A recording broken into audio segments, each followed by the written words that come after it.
बात की है कि सरगुजा अंचल के इस विश्वविद्यालय में कुछ कार्य करने का मुझे अवसर मिला। दुख इस बात का है कि निश्चित रूप से आज जो यहाँ के शिक्षक साथी हैं, यहाँ के अधिकारी हैं, यहाँ के कर्मचारी हैं, इन सबसे न जाने कब मिलना हो, और इसीलिए आज इन दोनों मिश्रित विचारों के द्वंद्व में मैं अपने आप को यह पा रहा हूं कि मैं आपसे कब मिलूंगा, कब मिलना होगा, किस प्रकार मिलना होगा। तो मन में इस प्रकार के भाव लगातार अपना विचार के प्रवाह को लगातार वो झंझोड़ रहे हैं। आप लोग सभी सौभाग्यशाली हैं कि इस आर्यावर्त के इतने सुंदर प्रदेश जिसको महाकौशल के नाम से जाना जाता है, वह आप कार्य कर रहे हैं। इसका इतिहास है, इसकी संस्कृति है, पुरातन इसका के संदर्भ में जाने कितने नागवंशियों का या साम्राज्य रहा, या यदुवंशियों का साम्राज्य रहा। इतिहास के जो विद्यार्थी हैं तो उन्हें ध्यान होगा कि विजयनगर साम्राज्य सबसे सुंदर साम्राज्य था, सबसे सुव्यवस्थित साम्राज्य था। इतिहास में मैंने पढ़ा है कि नागवंशियों का जो साम्राज्य था वह भी उससे ज्यादा उत्कृष्ट था। और इसीलिए इस वनाच्छादित प्रदेश में आप लोग सब कार्य कर रहे हो, मुझे भी कार्य करने का मौका मिला। मैं तो कहता हूँ शिमला से भी ज्यादा सुंदर ये हमारा प्रदेश है। और अनायास एक भरत व्यास की कविता मुझे इस अवसर पर, क्योंकि ये प्रकृति की गोद में बसा हुआ ये प्रदेश है, तो निश्चित रूप से भरत व्यास की का गीत जिसको मुकेश ने गाया, वह मुझे बार बार मन में लग रहा है कि आज इस प्रदेश के लिए वो बिल्कुल प्रदेश के संदर्भ में है।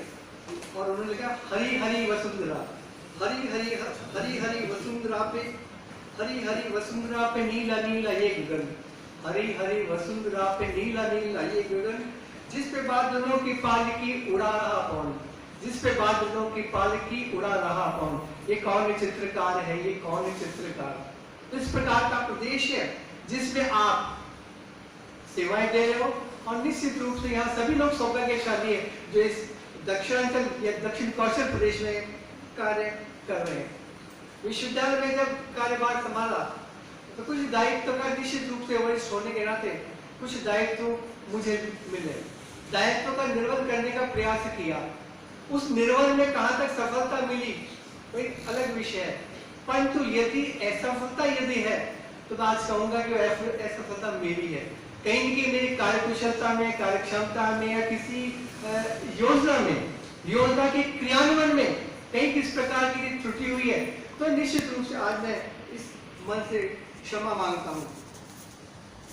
संस्था के अंदर हम सब एक साथ काम करते हैं और संस्थागत नैतिकता के संदर्भ में, इंस्टीट्यूशन एथिक्स के संदर्भ में भी यदि कुछ गलती हुई हो, कभी कभी जैसे आशीष जी ने बताया DSW के रूप में भी काम किया, उपाध्याय जी के साथ काम किया, आनंद जी बायोटेक और से सभी शिक्षक साथियों के साथ कार्य किया। तो कभी कभी कई बार मुझे भी गुस्सा आता है और गुस्सा त्वरित होता है और उसके बाद शायद मैं कभी भूल जाता हूँ। तो इस प्रकार यदि किसी के मन में किसी प्रकार का यदि ऐसा लगा होगा तो मैं आज उसके लिए भी क्षमा मांगता हूँ। इंस्टीट्यूट एथिक्स के लिए जैसे कुलपति जी ने भी कहा, क्योंकि आप प्रमुख हैं और संस्थागत नैतिकता के लिए आप निश्चित रूप से हमें कहेंगे और कहना आपका है, कार्य करना हमारा दायित्व है। तो इंस्टीट्यूशन एथिक्स के लिए, संस्थागत नैतिकता के लिए यदि कुछ कहना पड़ गया हो तो मैं निश्चित रूप से आपसे क्षमा मांगता हूँ।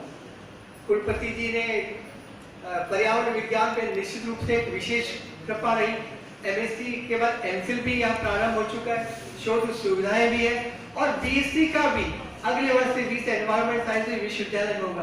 तो एक विभाग जिसमें BSc भी हो, MSc भी हो, MPhil भी हो, PhD भी हो, और यहाँ के ये जो विषय यहाँ की परिस्थिति सापेक्ष है, इसलिए कुलपति जी का के प्रति भी मैं आभार कि आज एक ऐसा विभाग इसमें सभी स्नातक से स्नातकोत्तर और शोध सुविधाएं सभी है।